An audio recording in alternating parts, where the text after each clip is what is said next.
You spend 18 years of your life going to school.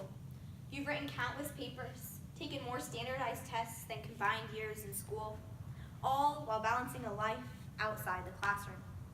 You've grown up in schools, from those cute elementary years when everyone was your friend, through the horrific years of middle school, where adolescence wiggled its awkward presence into your life, and then finally to high school, where athletics, classes with more of a purpose, and drama were all a part of the hope to reach the end of schooling. Yet just as soon as this hopeful end was in sight, it was taken away by the realization that all the time in the classroom was only to educate you for the working life ahead. So for many of us, this meant we were going to need to continue through more schooling in hopes of having a better job, one you enjoyed, one you were passionate about, because if you're going to work the rest of your life, you might as well be working towards something you care about. All this is great and all, except for one important piece. You are 18 years old and are being asked to figure out what to do for the rest of your life. This is no easy decision, and it's one that comes with a price tag, no matter what decision you decide to make. If you're like me, you thought you had your life figured out. You know you're going to go to college just like your parents prayed you always would. You're going to be that nurse like every other high school girl going to college. You're going to make money, get married, live this life happily ever after. Yet that freshman year of college is anything but a happy ever after.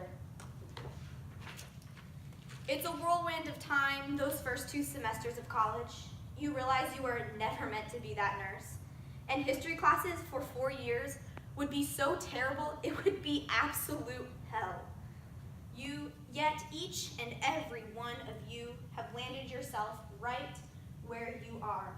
If not because of passion or desire, then out of obedience for your parents, your friends, and maybe even Christ.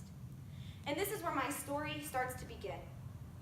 I spent the last year studying elementary education, and in particular, the last 5 months focusing on why to teach. In all honesty, I don't want to teach in an elementary classroom. But here's the thing. Teaching is far more than the person standing in front of the class telling you what you need to know. And this is the story I want to share.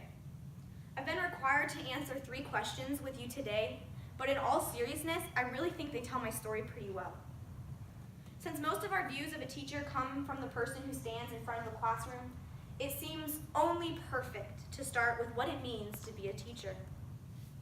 Since birth, we've been taking in the world around us. We have listened, observed, and interacted in big and small ways with the people and things around us. The world has been our classroom since the day we were born. According to Maslow's hierarchy of needs, when our basic needs are met first, then we can begin learning and accumulating knowledge. This information can be found by searching the educational theory of Maslow from the New Foundation's website. But this means that our parents and those fulfilling our basic needs were some of our first teachers. As we think about teachers, we begin to see the concept of a teacher in the classroom setting had no meaning until we entered primary schooling. Yet, in the years prior to entering school, we were still learning and being formed into the beings we are today. These everyday interactions we had in our environment as young, developing beings was as much a part of our learning as the later years in school, gaining knowledge with the help of what we call a teacher. As we've gotten older and developed schemas, we've assimilated and accommodated our knowledge of who and what a teacher is, reaching far outside the walls of our everyday classroom. These ideas of schema, assimilation, and accommodation can be found by searching the educational theory of Piaget on the Theories of Early Childhood website. But before we could speak, we listened and heard those around us speaking to us, about us, and amongst us. We were acquiring and developing language since the day we were born. And as our language was developing, so was our awareness for the way things were being done in the world we were living in. Like how to walk, how to eat, where to use the bathroom without wetting yourself. We quickly learned right from wrong, good choices from bad ones, things that would help us, things that would hurt us, All of these things we learned quickly and were taught to us by our parents, friends, and those who were more knowledgeable than ourselves.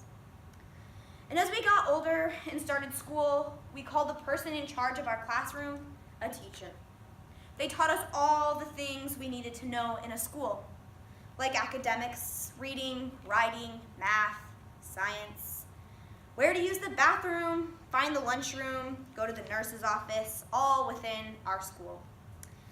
They even sometimes taught us how to blow our nose, tie our shoes, and helped us say sorry when we made a mistake. But as we got older, some of our middle school and high school teachers walked with us through some of the hardest, most challenging days of our lives, and some of them have seen the most beautiful days we will ever have. These people work the profession of a teacher and are valuable to our growth as individuals and community members. However, as I got older, much like the rest of you, I'm sure, you can name many other people who did not take on the profession of a teacher, who have taught you some of the most valuable things that you know. Some of these people include, but are not limited to, Sunday school teachers, pastors, coaches, and even your friends. I know in my own life, it has been several pastors and coaches who have influenced and opened my eyes to the teachers around me. However, the ultimate teacher over my life is Christ. He led the way in which we should live behaviorally toward ourselves and others, spiritually, and as a community member and neighbor. So, a teacher is far more than just this person in the classroom. They are all types of people who help us acquire knowledge, assimilate and accommodate our thinking, which in turn helps us develop into greater, more whole individuals. So we are all teachers, whether we choose to pursue the profession or not. The world around us is observing the ways we live, act, and serve one another. So enter my faith in Jesus Christ. In high school, I made the commitment to see Christ for reals. Not the Sunday school kind, where the Sunday school says, do you want to love Jesus like he loves you? And you say, yes, because why wouldn't you? And your parents are so proud, like party hard. But you have no idea what you just did. Well, that was me until high school, and I have been set on fire ever since.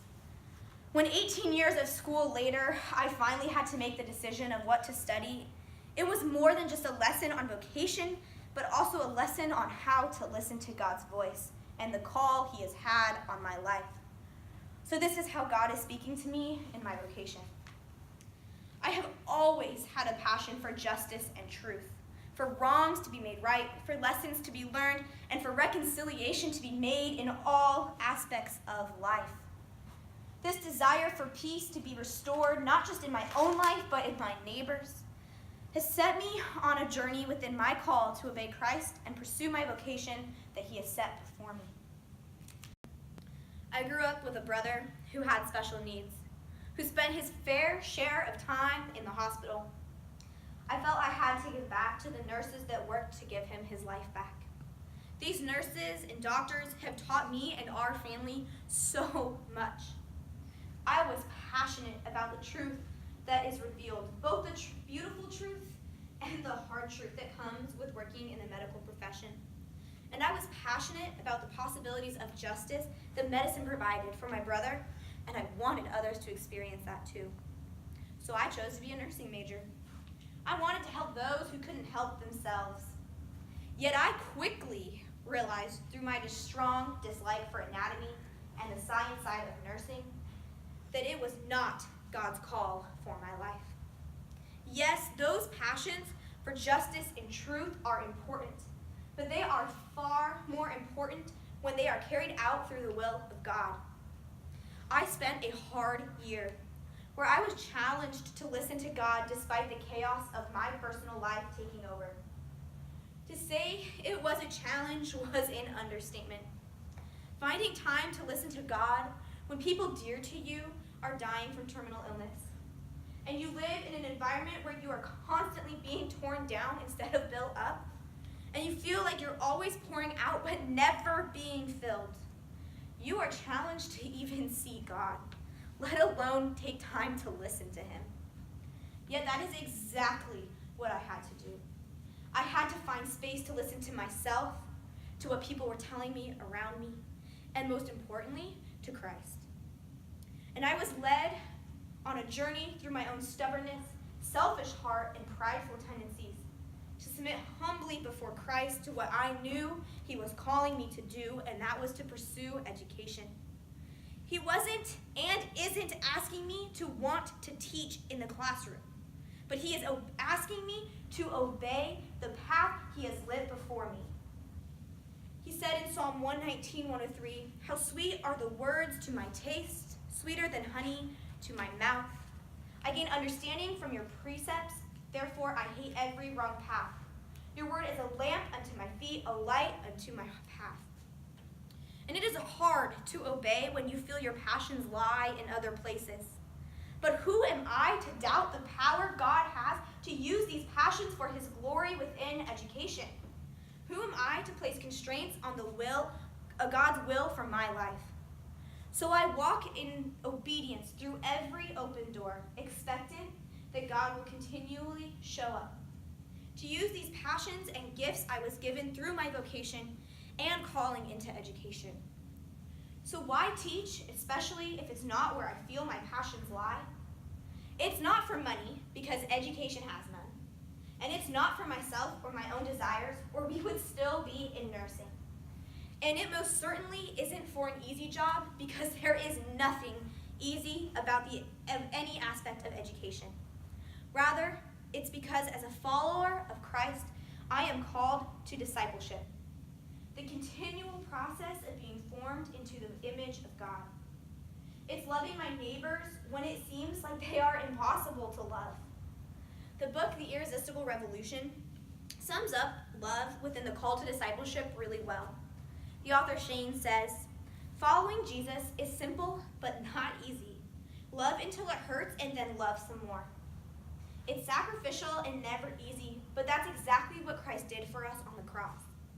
He taught us through the way he lived and the way he has called us to live and on our continual journey as a disciple. I am as much a student as I am a teacher, not because I want the professional title, but rather because it's the directional path God has called me to, and I am called to obey. God's will be done, one way or another. It's my choice to listen and obey or take the long way, but his will be done, and I would so much rather obey the first time." Alongside this call to obey Christ, there are many intrinsic and extrinsic benefits to teaching. Some extrinsic rewards include benefits like status within a people group, power position toward families and students in the future of education, as well as a pretty nice work schedule, although I might argue that one a little bit. But some of the intrinsic rewards include the work you do with students, the service to society as a whole, and the support to fellow teachers. Those are just to name a few.